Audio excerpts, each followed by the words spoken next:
Good evening, students. Today I am teaching you the second factor or the second concept of modern theory of international trade given by Hexter and Olin.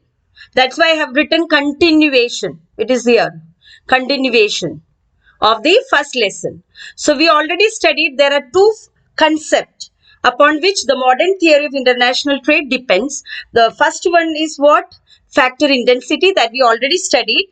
Now the second concept is factor abundance. Abundance means what? Availability, or we can say supply, factor supply. So modern theory, according to the modern theory, international trade depends upon two concepts. First one was what? Factor intensity, and second one is what? Factor abundance, or we can say availability. Availability means supply of that particular factor. So it is the second concept of Hexter and Olin theory.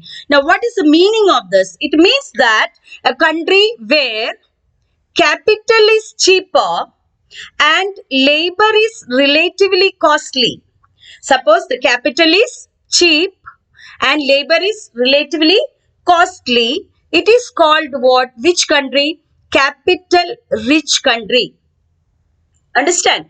That means in a country where the availability of capital is more, or we can say the capital is cheaper as compared to the labor.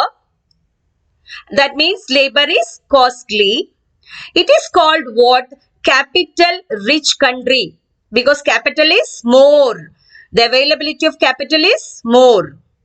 Whereas on the other side, a country where labor is relatively cheaper and capital is relatively costly is said to be which country? Labor rich country, where the labor is relatively cheaper and capital is costly. That country is known as labor rich country. It means what? The supply of labor is more as compared to the capital. Now capital rich countries will, as a result, what happens? The capital rich countries will export capital intensive goods and will import labor intensive goods from the labor rich country. Understand?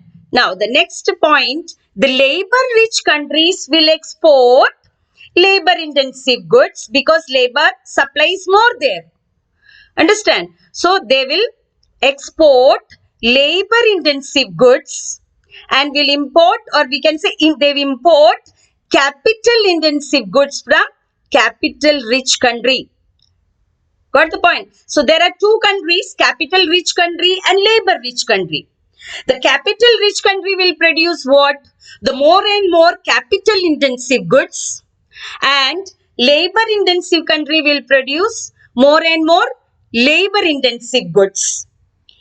And the capital rich country will import labor intensive goods from the labor rich country, and labor rich country will export labor intensive goods and will import capital intensive goods from the capital rich country, and thus trade take place. In this way the trade take place.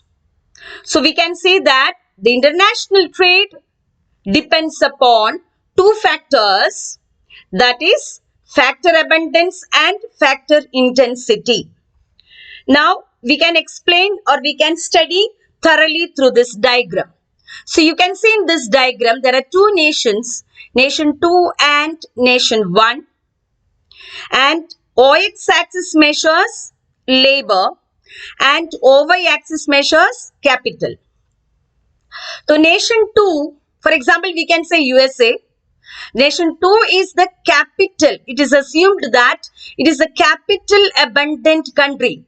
How you will come to know it is a capital abundant country? Because this curve, this is the production possibility curve, it is skewed towards OY axis. It is skewed, means what? Coming towards. Skewed means coming towards. Understand? So it is coming towards OY axis, and OY axis what we are measuring? The commodity Y, that is capital intensive commodity. So we can say that nation 2 is the capital abundant country. And in the second case, the nation 1, it is assumed to be labor abundant country, and good X, that is labor intensive good X, or we can say commodity X, that is measured on, labor is measured on OX axis. And why? Because the production possibility curve of nation 1 is skewed towards OX axis. That means it is coming towards OX axis.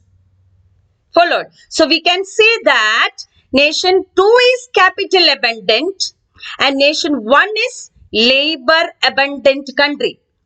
For example, we can say labor abundant country is India and capital abundant country is USA. So the same thing, I just now explained the same thing, only in this it is written. In this above diagram, OX axis measures labor and OY axis measures capital. There are two nations, nation 1 and nation 2.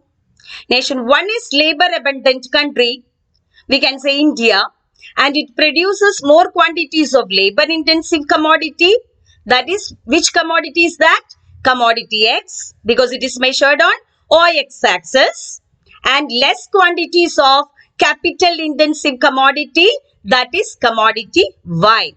Bracket, I have written in this bracket 140 units of commodity X and 70 units of commodity Y.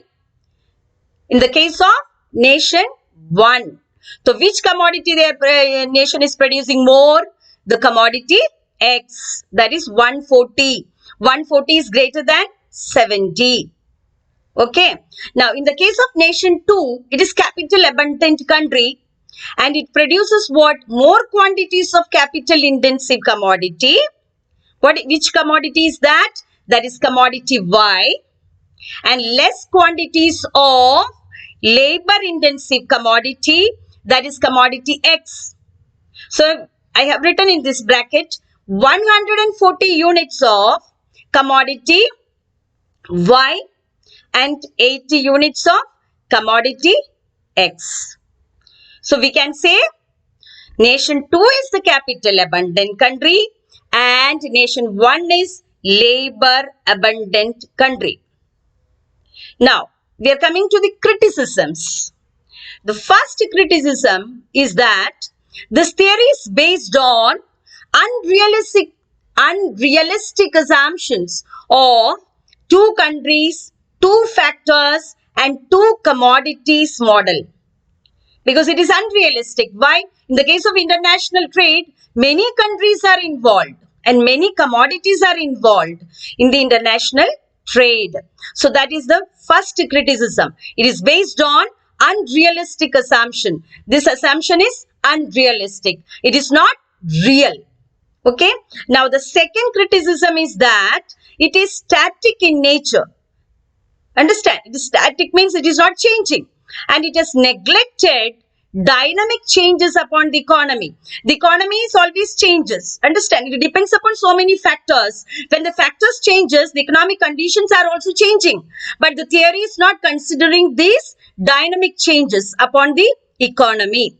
Now the third criticism, it has neglected the role of other factors such as level of technology, qualities of labor, etc.